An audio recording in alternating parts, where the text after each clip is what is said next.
Coming up, I'll talk about the new atmosphere, the new Republican Party on display in Milwaukee, and I'll explore how Trump's choice of J.D. Vance signals a real transformation of the party. I call it the magnification of the party.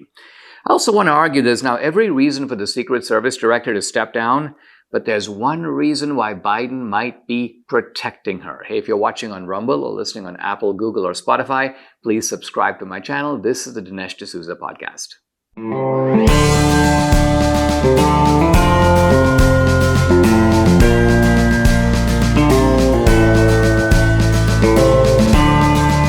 America needs this voice. The times are crazy. In a time of confusion, division, and lies, we need a brave voice of reason, understanding, and truth. This is the Dinesh D'Souza podcast. The Republican convention is underway, and there is just a lot going on and a lot to talk about. I'm going to talk in a minute about J.D. Vance and about the sort of significance of J.D. Vance and the selection of Vance by Trump.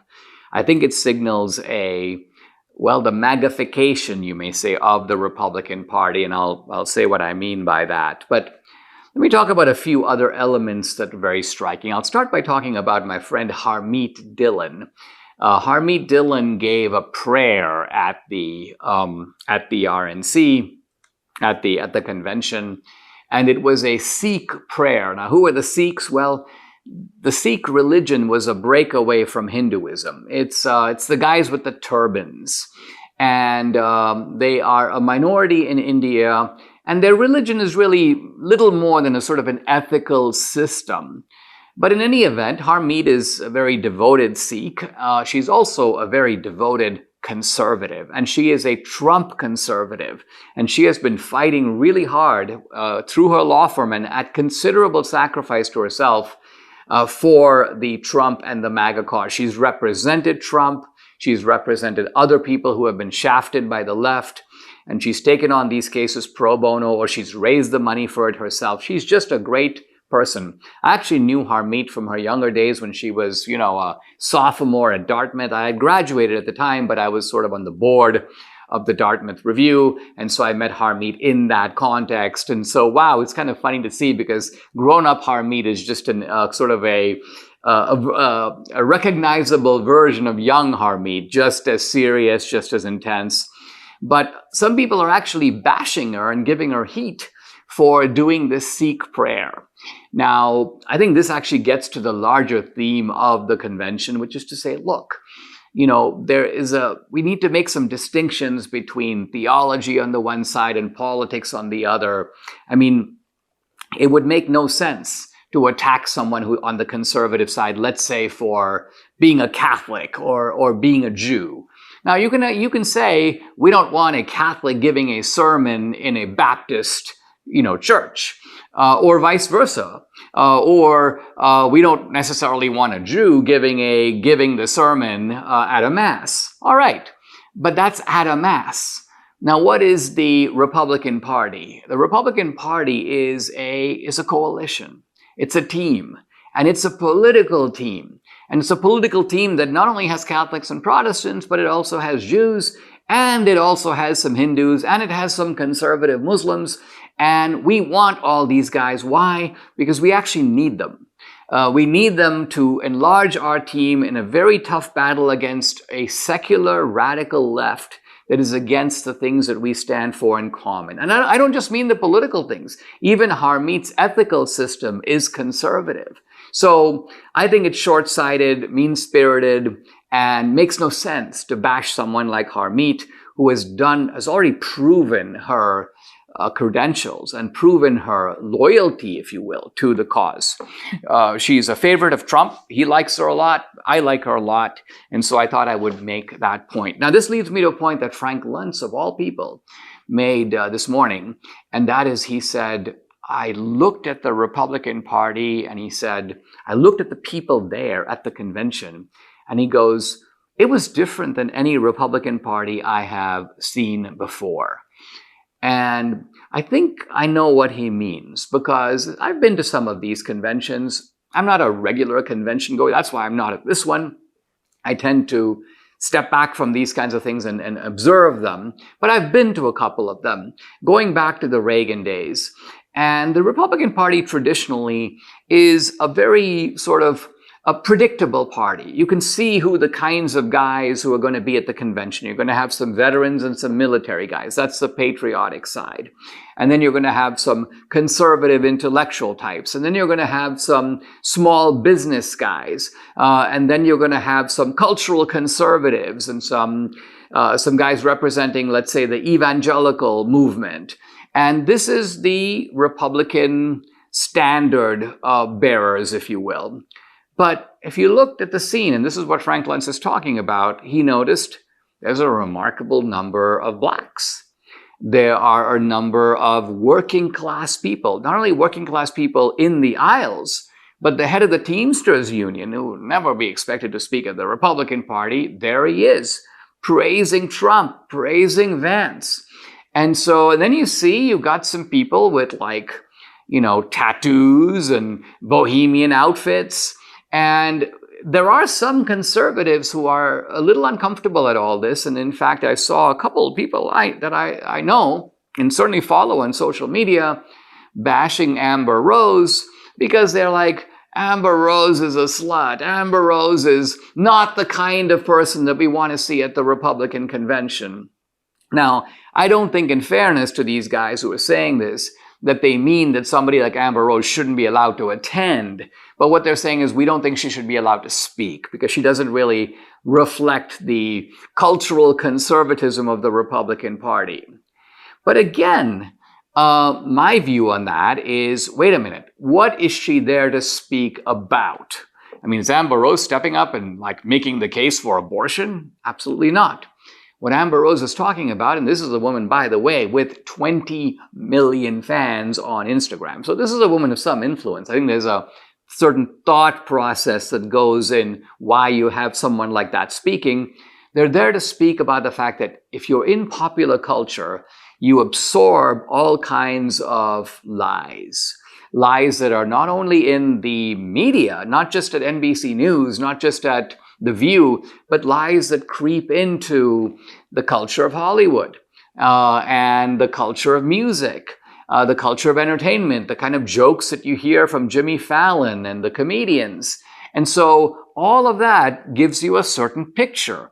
And for someone like Amber Rose, who's not immersed in the world of politics, she picks up the lies, she believes them, she goes with them, and then begins, almost akin to a religious conversion, you begin to start asking questions. Wait a minute, that doesn't seem right to me. On the one thing that I know about, that's not true. What else am I being lied to? And so she describes in her speech this journey of, you might call it, political awakening. Now, this is obviously very effective with a lot of people in the country who are taking a good hard look for the first time at the Republican Party. These are people who are independents or even Democrats, but they don't like what Joe Biden is doing, but it's still a step. It's one thing to say, well, we're not too happy with Biden, maybe we'll stay home, as opposed to saying, okay, we're going to go for Trump. That's the crossing of the Rubicon. That's the big step.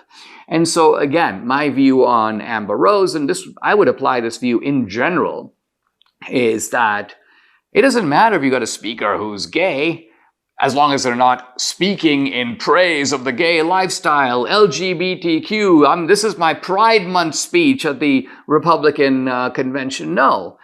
This is somebody who's talking about, let's just say, parental choice in education, or someone who's talking about Ukraine or some other issue. So I think that it's important for our side, and this is especially true for cultural conservatives, to be pragmatic in recognizing what is the best way to advance the conservative, including the cultural conservative agenda. Step one, let's win the 2024 election. Why? Because if we do that, we now have the executive branch. Step two, let's hold the House, let's take the Senate. We have a chance to do both. And then if we have all three, all kinds of things become legislatively possible. So what is the point of trying to undermine or subvert our opportunity to do that which then makes possible. It's similar to what Lincoln was saying about saving the Union. His point is that all our rights need to be protected inside of a union. Even the Constitution by itself is just a piece of paper. You need a union to protect the Constitution. So Lincoln's point is, let's protect the Union. Let's save the Union. Once we save the Union, other good things, the ending of slavery, the protection of basic rights, all of that becomes more secure because we have done the first thing, the prerequisite to getting all the other things done. And that would be my argument for taking a wider view of the message we're trying to convey and also the imagery of it. One of the points that Frank Luntz made, and I feel funny agreeing with Frank Luntz, he's such a snake in so many other areas, but what Frank Luntz is saying is a lot of people won't even listen to the speeches. They're not going to follow the kind of innards of American politics. They're just going to kind of look and say, well, what's the vibe I get from the convention? And he goes, the vibe is, it's a new Republican Party. It is a diverse party, and diverse here not simply in the sense of sort of quotas for different groups. It's diverse in the sense that you have all kinds of people there. That's it. And not only that, it is a party that has a strong kind of working class flavor. And that is not only ideologically apparent in the speeches, it's visually apparent by just looking at what's going on in the hallway. So all of this to me is a good thing, and it suggests an ongoing transformation of the party. And I'll talk about it in the next segment with specific reference to J.D. Vance. I want to talk to you about gold. Now, sales of oil have historically been predominantly in US dollars. Recently, oil producers like Saudi Arabia have been exploring options of selling in other currencies. So oil sales in other currencies would lessen the demand for the US dollar. And I ask you, if there's less demand for the US dollar, what happens to the US dollar? Not good. Well, it's reasons like this that I buy my gold from Birch Gold, why I feel they are a valuable resource to you as well. For over 20 years, Birch Gold Group has helped tens of thousands of Americans protect their savings by converting an IRA or 401k into an IRA in physical gold. To learn more about this, text Dinesh to 989898. Claim your free, no obligation information kit. Birch Gold has earned my trust with their education-first approach, their thousands of happy customers, their countless 5-star reviews. So protect your savings with gold before the dollar plunges any further. Here's how you do it. Text Dinesh to 989898 today. You're feeling overwhelmed by the increasing cost of health insurance? Have you had enough of not having control over your healthcare dollars? Introducing ShareRight. It's healthcare done the right way. At ShareRight, you're not just a number, you're part of a caring community. And forget about paying excessive premiums. With ShareRight, you stand to save 30 to 50% compared to health insurance. Think of what you could do with all those savings. But it's more than just savings. ShareRight ensures you have access to the care you deserve precisely when you need it. From routine checkups to unexpected emergencies, with ShareRight, your healthcare is their top priority. And so, empower yourself today by taking control of your healthcare costs. Visit joinshareright.org. That's S-H-A-R-E, share, and R-I-G-H-T. Joinshareright.org to learn more. See how much you can save. Visit joinshareright.org. That's joinshareright.org for healthcare done the right way. Trump's selection of J.D. Vance, I think, is a very good and important step at a number of different levels. First of all, I think it's a good choice to strengthen the ticket for the 2024 election. Let's remember that J.D. Vance comes from a critical state, namely Ohio. Now, I think Trump, who won Ohio in 2020, he won Ohio in 2016, he'll win Ohio in 2024. But nevertheless, shoring up a critical state is not a bad thing to do. And of course, Ohio is the Midwest. Ohio is not all that different from, let's say, Michigan or Wisconsin, even Minnesota. And so what J.D. Vance brings is that Midwestern sensibility, which is very different than Trump's sensibility. Trump's sensibility is New York. It's, of course, now Trump is in Florida, but it's East Coast. And so allying the East Coast to the Midwest and particularly to the J.D. Vance Midwest, which is to say someone who grew up in Appalachian country. I don't know if you read J.D. Vance's book, Hillbilly Elegy, but it's well worth reading. It's moving, it's hilarious. The guy grew up in, well, just ramshackled poverty. Not just, by the way, economic poverty, which is bad enough. It can be crushing enough. But economic poverty allied to cultural poverty. Now, what's the difference? What do I mean by cultural poverty? Well, you have poor people around the world. But sometimes you can take a poor guy from a slum in India or a favela in Brazil, and you transplant them into an environment where they have education, they have opportunity, and they flourish. Why? Because they have hardworking habits. They have basic honesty. They have learned basic things about life. It's just that they're poor. They lack resources. But they don't lack the resource of believing in themselves. They don't lack the resource of being willing to work hard. They don't lack the resource of being respectful to people around them. They don't lack the resource of being able to defer gratification, which is essential when you're starting at the bottom. You've got to save to build up for the future. So they can do all these things. Well, J.D. Vance grew up in such a dysfunctional home where his mother was on drugs. He was raised in part by his grandmother and his grandfather, but they had such pitched battles with each other that at one point, I believe, if I'm going by recollection here, the grandmother set the grandfather on fire. And so this kind of madness was going on all around him. And finally, when he was admitted to Yale, he was so lost that he didn't even know really what to do. I think this is a kind of a little amusing episode in Hillbilly Elegy. They come to serve wine at one of these receptions with faculty. And he says, okay, I'll have a white wine.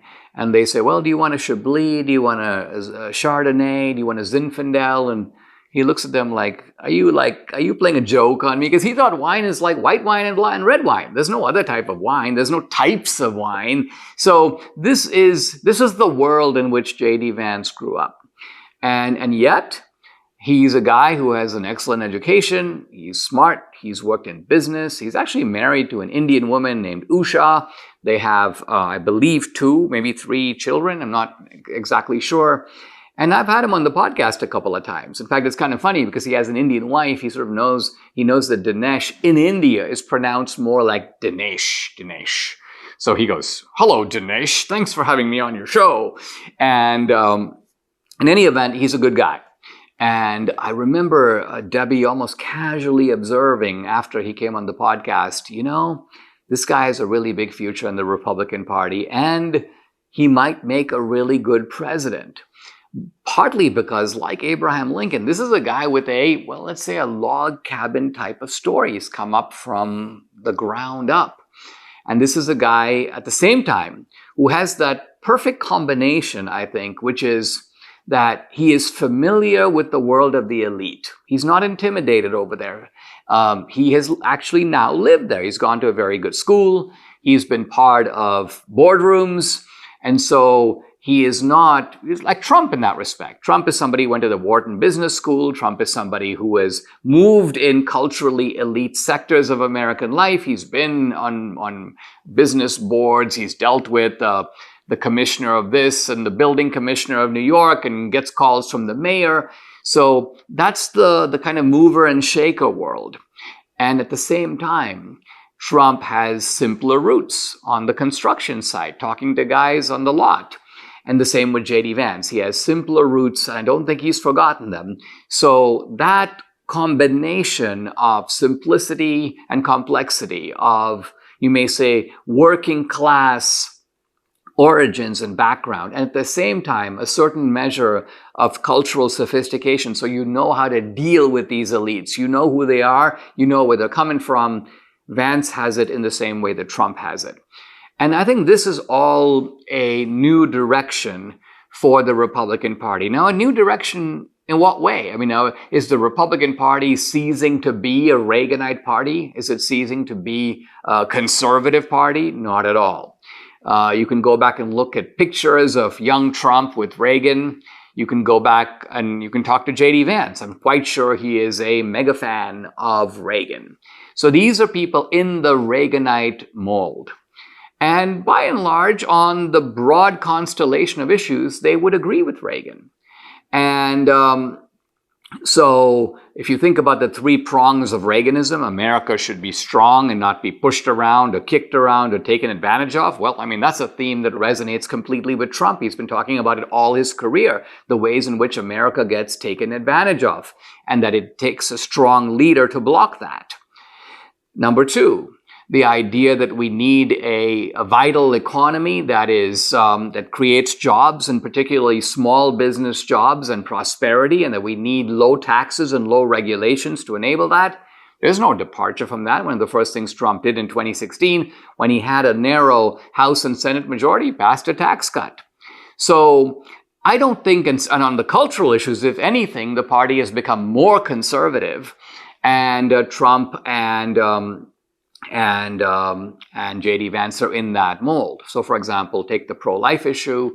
It's true that there's some pro-lifers who are like harumphing about Trump. He doesn't want a federal law. But think about it. Did Reagan end Roe versus Wade? No.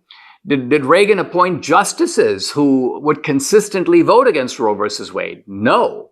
Reagan appointed Sandra Day O'Connor. She was a partial supporter of abortion. And similarly, after Reagan, you had the Bushes, and then we got Souter, and we got these justices, that Anthony Kennedy, that dithered on these types of issues. It took Trump to appoint, boom, Gorsuch, and boom, Amy Coney Barrett, and boom, Kavanaugh, and that was the end of Roe versus Wade. So talk about like delivering the goods on the central issue of cultural conservatism. Trump did that.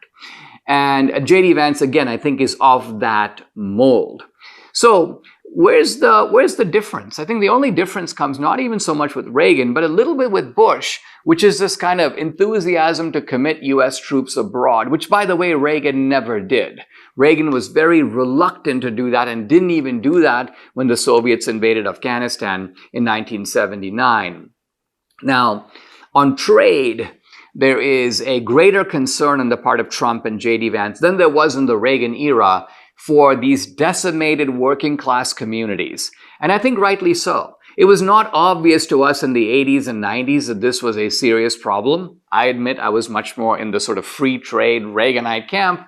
But since then, I have re-examined, because you just see the debris. You see that these destroyed communities is not just the lack of jobs, but then out of that comes broken families, out of that comes wife abuse and fentanyl and drugs. And so this kind of cultural devastation cannot be tolerated. In a democracy, you have to have a government that looks out for the citizens.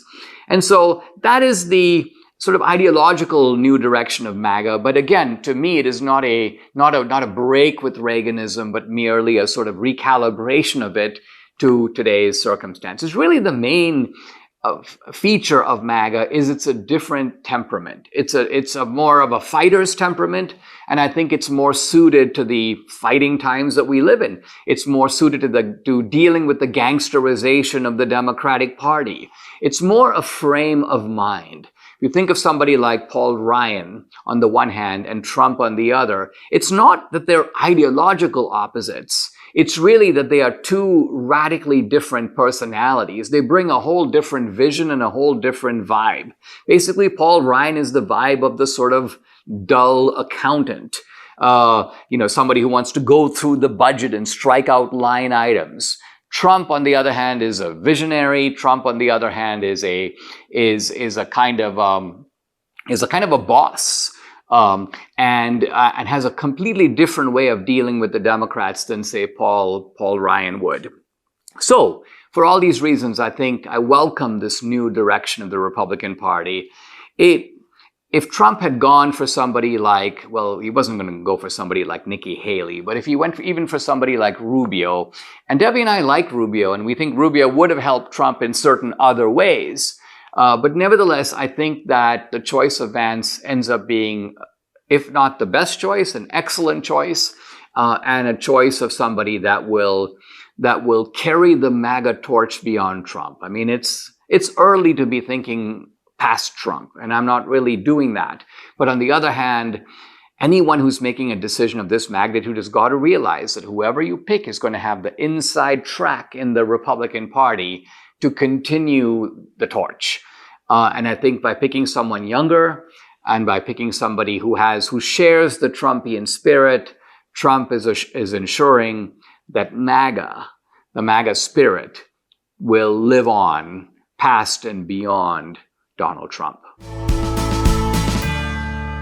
You might have heard Mike Lindell and MyPillow no longer have the support of their box stores or shopping channels the way they used to. They've been part of this horrible cancel culture, and so they want to pass the savings directly on to you by having a $25 extravaganza. Now, when Mike started MyPillow, it was just a one-product company, only the pillow, but with the help of his dedicated employees, Mike now has hundreds of products, some of which you may not even know about. So to get the word out, I want to invite my listeners and viewers to check out their $25 extravaganza.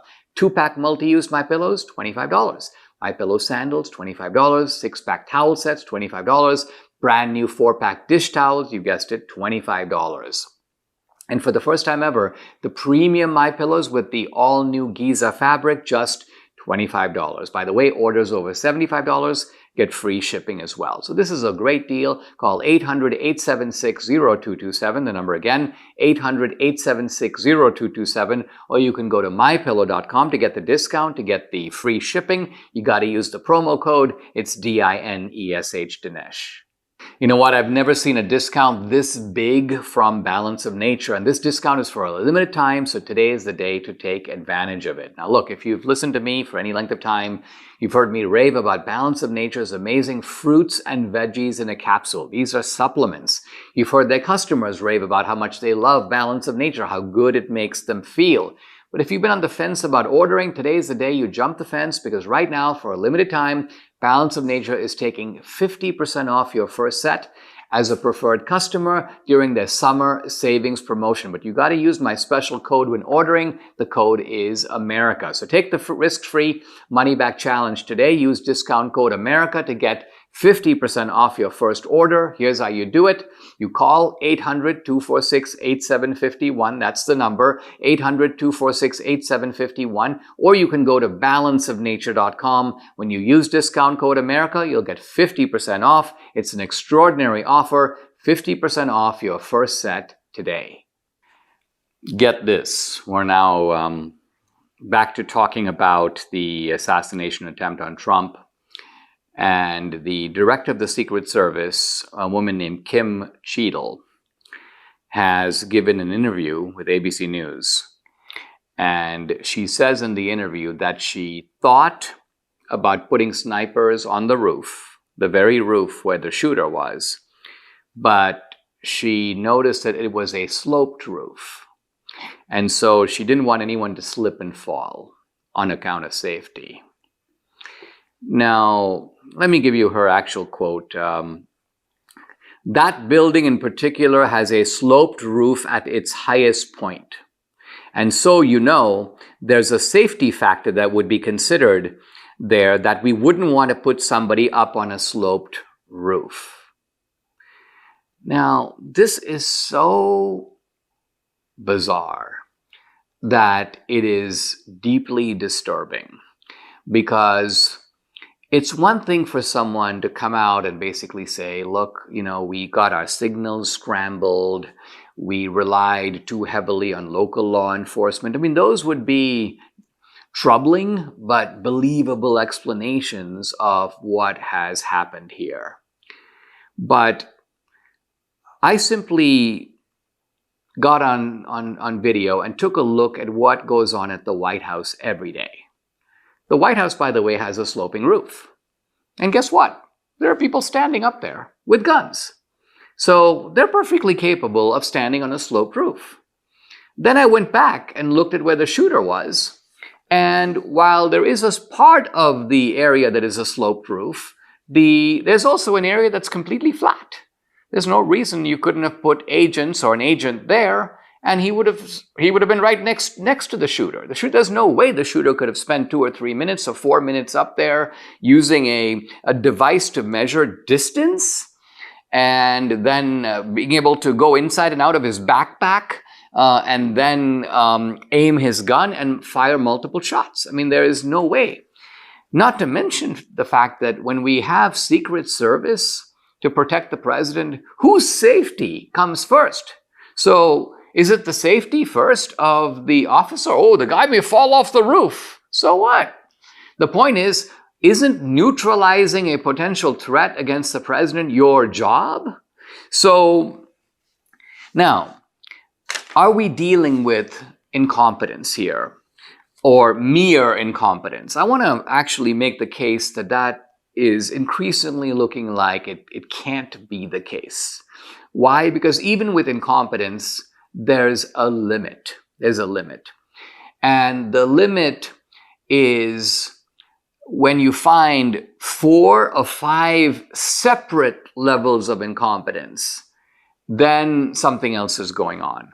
Because it's just not possible for that to happen. It's kind of like saying you've got an Olympic athlete and they can have a flub, right? They have a fall, they trip, and they fall down. But it'd be very odd in a single race if an Olympic athlete had like 5 different flubs. First of all, they had the wrong shoes. Second of all, they tripped and fell down on the track.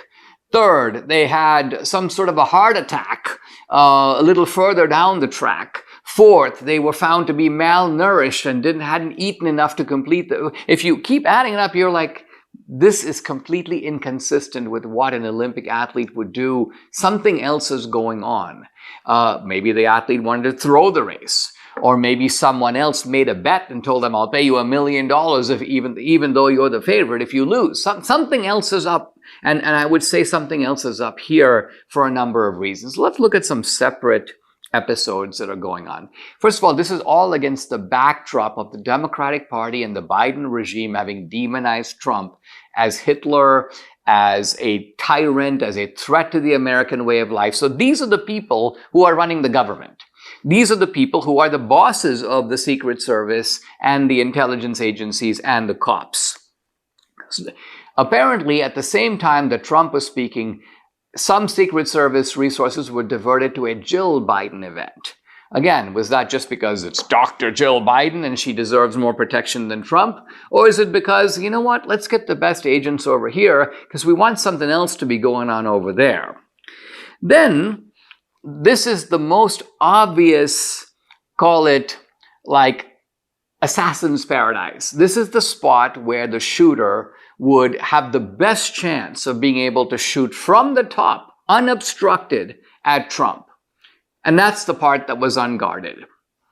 Now, not only that, but the shooter was observed. People saw him crawling up on the roof. They pointed him out to cops and to the Secret Service. Nothing is done. And they pointed him out in plenty of time to do something, and yet nothing was done.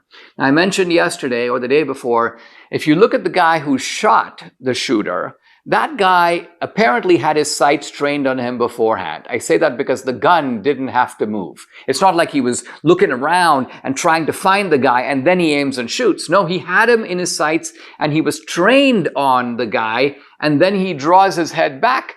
The other guy, the shooter, fires first, fires again and again, and then he fires and kills him.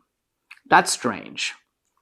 On top of that, there were reports of a policeman who began to climb toward the shooter. And all that the shooter did is point his gun at him, and the policeman retreated and apparently did nothing. Apparently didn't even sound the immediate alarm. And finally, when you've noticed a threat, even if it is the case, which makes no sense to me, but even if it is the case that it's the Secret Service's policy not to fire first and so on, okay, at the very least, you get Trump out of there. Why wouldn't you? Why would you take the risk of having a shooter get off some shots? So why wasn't, even though, as I say, the warning was given in plenty of time, there was no effort to get Trump out of there. So let's put all these things together and ask, is it really possible for people whose job it is, with tremendous resources, by the way. People who go beforehand and scope out the place, people who check out every site. By the way, there were Secret Service agents and law enforcement agents in the very building that the shooter used. They just weren't up on the roof. They were in the building looking out of the windows and stuff. So the question is, how does a 20-year-old outsmart all these people, know exactly where to go, know how he can get to a spot where he can get off multiple shots? I don't know if you saw the movie The Day of the Jackal, which is about an attempt to assassinate de Gaulle. And the assassin, who is very well trained, he's no 20-year-old. He's done political assassinations on the world stage before. He knows exactly what he's doing. And when he buys his gun, the guy selling him the gun says, will there be time for a second shot? And he goes, I doubt it. He goes, it's very unlikely. And in fact, there's no time for a second shot. And in fact, they're able to bust in and get the guy. Now here you've got a guy who's 20 years old. He's no seasoned assassin. And yet he is able to get in a position to unload multiple shots. So could it be that you just have multiple levels of incompetence? I mean, we're at a very odd place where the Secret Service's best defense is we're a bunch of idiots. We don't know what we're doing. We're so incompetent, we produce layer upon layer of incompetence. Or there's another explanation. And the other explanation is it's not incompetence. There is some level of inside involvement. What level? We don't know. By whom exactly? We don't know. But the possibility of nefarious actors being involved in this, I think, is now moved into a pretty high probability. A lot of investigation needs to establish who it could be and what could really have happened here. And of course, we have the foxes guarding the hen house, right? We can't trust the FBI to do this. We can't trust the Secret Service to do it. We certainly can't trust the Biden administration to do it at all. Why? Because cui bono? Who benefits if Trump was assassinated? Biden does. The Democrats do. And so this is, I think, what is giving Kim Cheadle the confidence to say, I'm not going to resign. She's being protected by Biden. Why would... She's done Biden kind of a favor. Hey, listen, I almost got rid of your big political opponent. Wouldn't that be good for you? Ha, ha, ha. So something very disturbing and diabolical, I think, is going on here. And there are quite possibly some really bad people involved at high levels of the government, and they also enjoy high levels of protection. Because think about it. This level of incompetence in any company, they would fire you immediately. And so the fact that it's not happening, there's not even a widespread calls for it across the board. And like Kim Cheadle is like, I'm not resigning. Nothing from Biden about it. This tells me, this increases my level of suspicion that something really insidious is at play. Up From Slavery, Chapter 3, and this is called The Struggle for an Education. And Booker T. Washington tells us that he was working at a coal mine, and he happened to hear two miners talking about a new school for colored people somewhere in Virginia. So his interest is piqued. He tries to listen, and he hears that there's a school. It's called Hampton Normal and Agricultural Institute in Virginia, established for the education of blacks, and particularly of freed slaves. And the school is not free, but the cost is very low, and you can work at the school to pay all or part of the cost of the boarding. And at the same time, the school promises to teach you some trade or industry. So in other words, you learn a craft, you learn a trade, and you can then earn money with it. So it's a great deal. As they went on describing the school, it seemed to me that it must be the greatest place on earth. So you notice a rhetorical tactic of Booker T. Washington. He sees someone eating a cookie, and it's the best cookie that he can ever imagine. And here he's hearing someone talk about the school. He goes, well, that must be just the greatest school.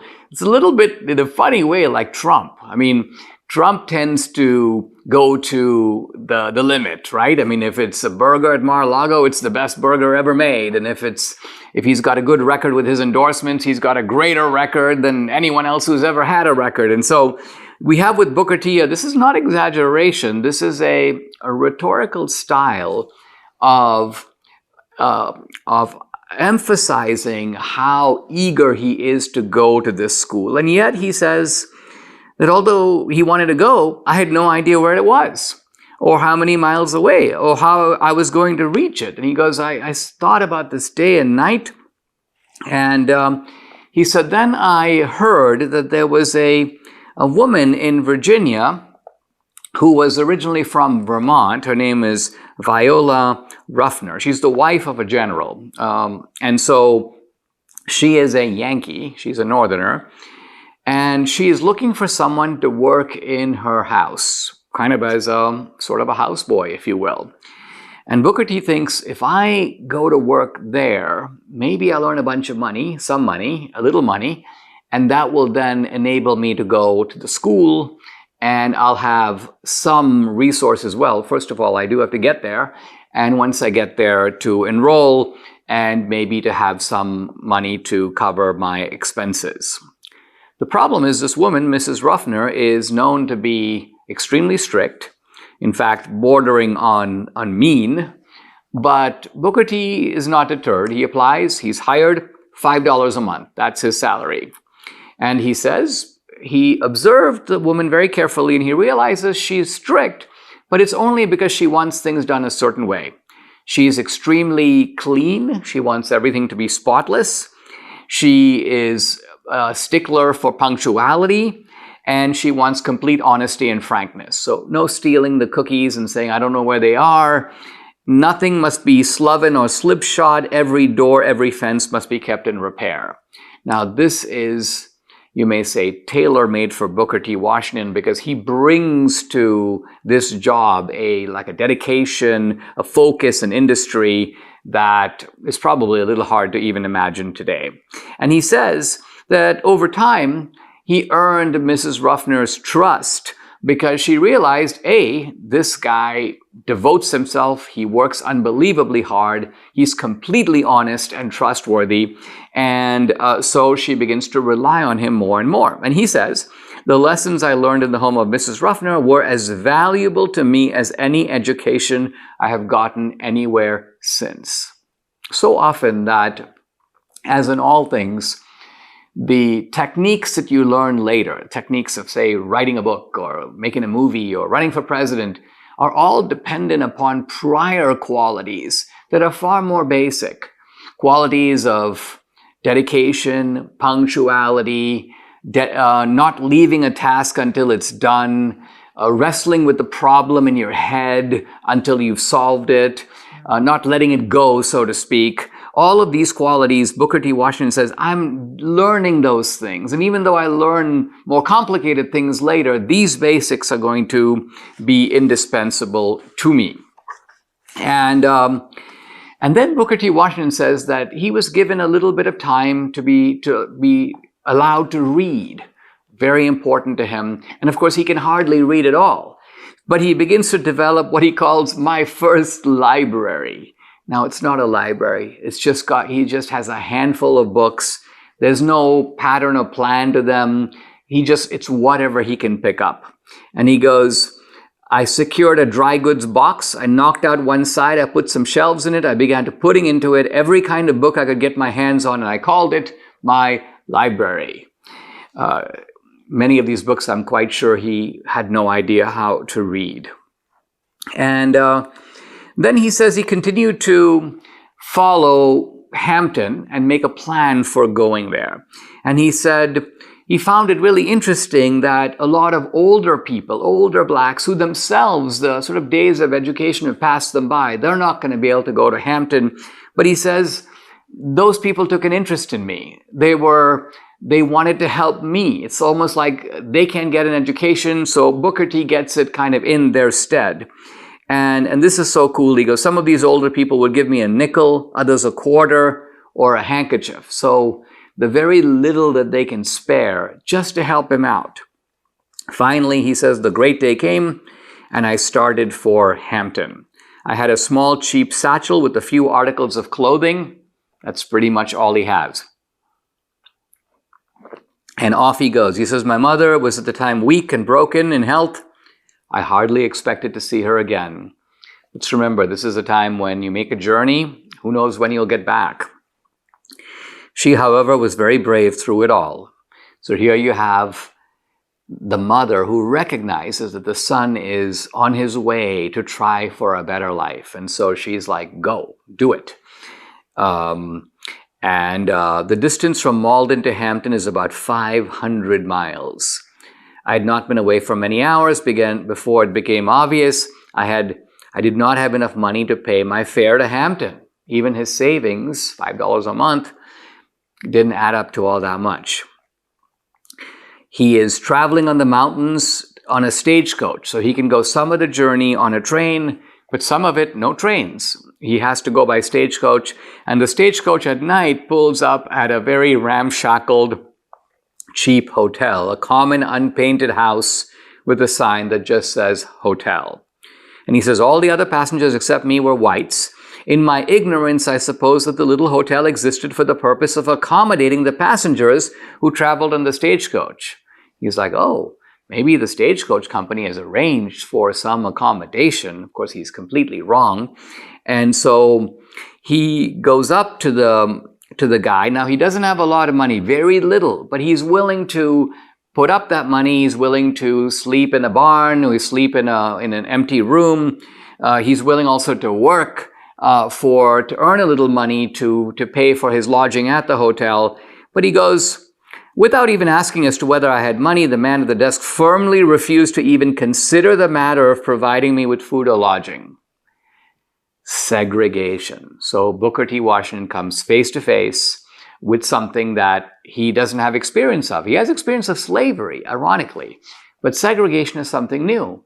And the guy doesn't give him any explanation, but he turns him away. And so what does Booker T. Washington do? He goes, in some way I managed to keep warm by walking about, and so got through the night. Think of it.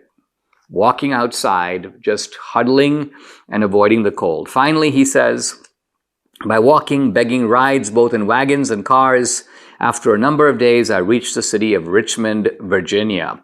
When I reached Richmond, he says, I was completely out of money. I had not a single acquaintance in the place, and I didn't know where to go. I applied at several places for lodging, but they all wanted money, and that's what I did not have. And then he says, I walked the streets and I passed by many food stands where fried chicken and half-moon apple pies were piled high and very tempting. And so here again, at that time, it seemed to me I would have promised all that I expected to possess in the future to have gotten hold of one of those chicken legs or one of those pies, but I could not get either of these nor anything else to eat. He's at the point where, listen, I'll give you a year of my future earnings if you can give me one chicken leg. He's so hungry, but of course, that is just rhetoric. And so he is out of luck. And so in some ways, we are at the point where this is a turning point for Booker T. Washington. We'll pick it up tomorrow. But it's a turning point because here he is about to enter an institution where if he's able to stay, if he's able to make it, his whole life will be different. Reminds me a little bit of actually when I first came to America in a different way, different circumstances, obviously different conditions, but a very fateful moment for Booker T. Washington where he is in Virginia. He's now at Richmond. He is really at the doors of the Hampton Institute, and the question is, what will become of him now? Subscribe to the Dinesh D'Souza podcast on Apple, Google, and Spotify, or watch on Rumble, YouTube, and SalemNow.com.